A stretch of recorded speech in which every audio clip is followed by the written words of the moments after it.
Informasi mengenai virus corona yang menyebar tidak terkendali melalui penyebaran berita bohong, baik di media sosial maupun melalui pesan berantai. Tak hanya kabar bohong tentang adanya penderita yang terjangkit virus corona di Indonesia, berbagai informasi tentang pencegahan dan pengobatan virus corona juga beredar.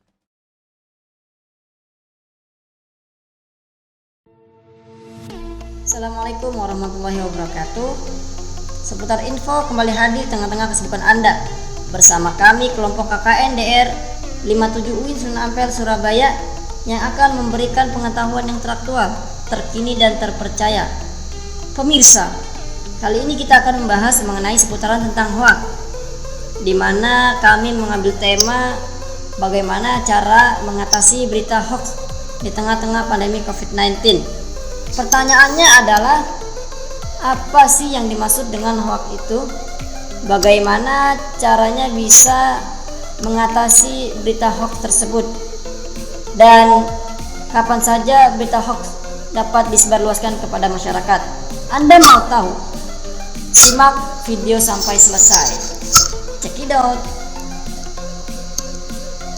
Nah, pemirsa, gimana nih semisalnya kalau kalian lagi makan mie enak-enak, terus lihat sosmed dan mendengar berita tentang Pak Presiden Joko Widodo terkena dampak positif corona?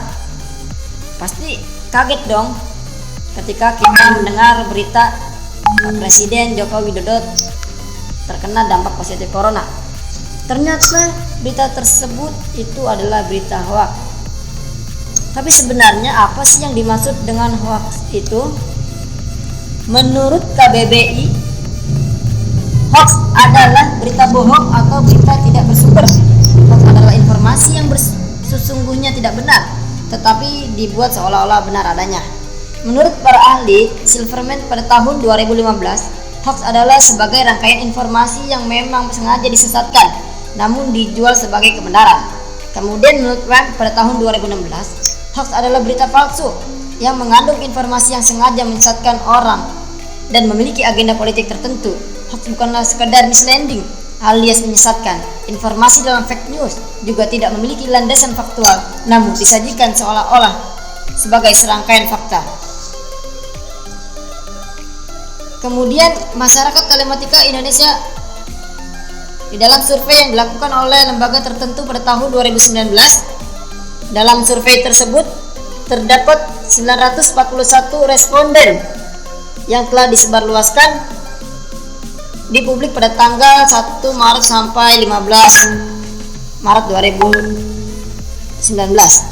Informasi yang digali dari survei yaitu mengenai perkembangan. Yang pertama, pemahaman tentang hoax. Yang kedua, perilaku masyarakat menyikapi hoax. Yang ketiga, bentuk dan saluran hoax.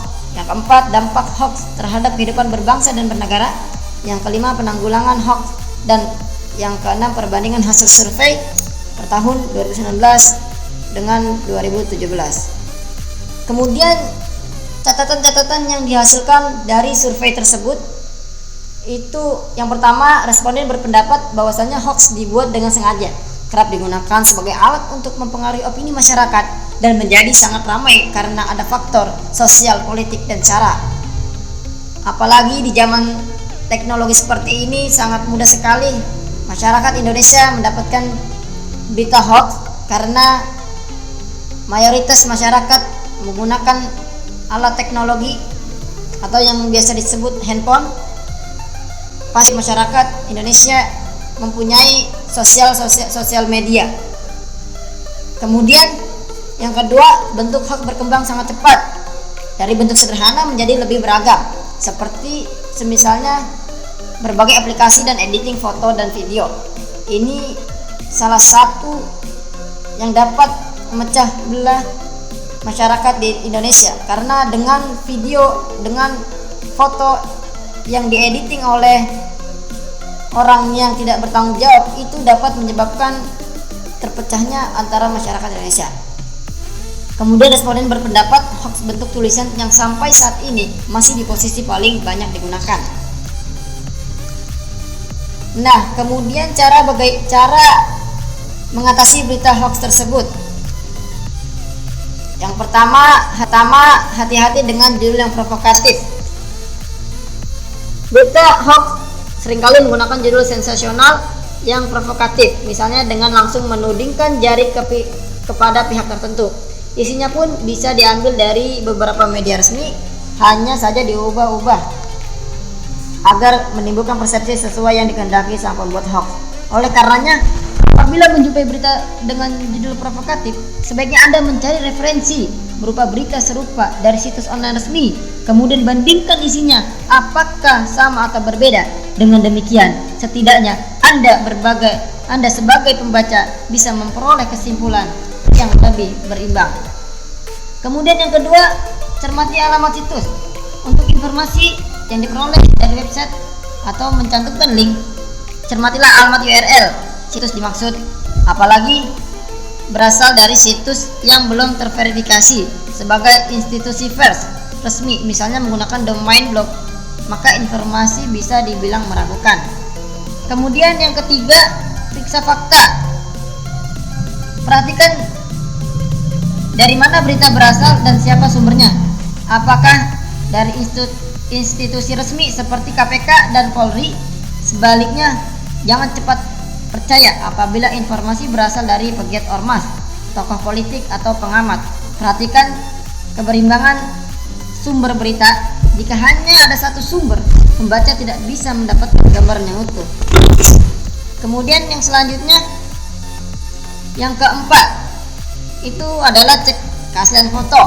Di era teknologi pada saat ini, bukan hanya konten berupa teks yang bisa dimanipulasi, melainkan juga konten lain berupa foto atau video.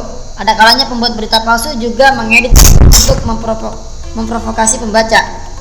Lagi-lagi di era teknologi ini sangat rentan sekali ketika kita melihat foto yang sekiranya tidak pantas untuk dilihat, dan kemudian video-video potongan-potongan yang dapat memecah belah masyarakat Indonesia. Kemudian cara untuk mengecek keaslian foto itu bisa memanfaatkan mesin pencarian Google, yakni dengan melakukan drag and drop ke kolom pencarian Google Image. Hasil pencarian akan menjadikan gambar-gambar serupa yang terdapat di internet sehingga bisa dibandingkan. Kemudian yang terakhir, ikut serta grup diskusi anti hoax. Di Facebook terdapat sejumlah fanpage dan grup diskusi anti hoax, misalnya Forum Anti Fitnah, Hasud and Hoax (FAFHH), Finfact and Group Indonesian Hoaxbuster, Finfact Indonesian Hoax and Group Skoci. Di grup-grup diskusi ini, netizen bisa ikut bertanya apakah suatu informasi merupakan hoax atau bukan, sekaligus melihat klarifikasi yang sudah diberikan oleh orang lain. Semua anggota bisa ikut berkontribusi sehingga grup berfungsi layaknya crowdsourcing yang memanfaatkan tenaga banyak orang.